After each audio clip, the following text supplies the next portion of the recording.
23টা বছর যে কীভাবে কেটে গেল, কতজনের ভালোবাসা আশীর্বাদ নিয়ে আজ 23টা বছর কেটেছে। বিয়েটা হঠাৎ করেই ঠিক হয়, তখন কলেজে পড়ি। প্রথম কেঁদেছিলাম, কিন্তু আজ বুঝতে পারছি যে কি পেয়েছিলাম।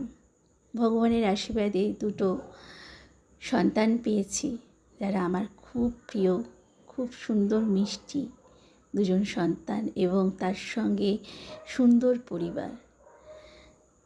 বড়দের আশীর্বাদ নিয়ে আমাদের বিয়ে হয়েছিল।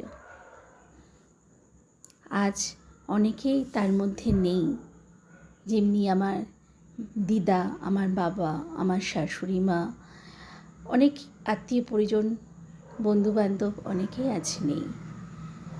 তবু তাদের সকলের ভালোবাসা ও আশীর্বাদ নিয়ে আজকে আমরা 23টা বছর অতিক্রম করলাম।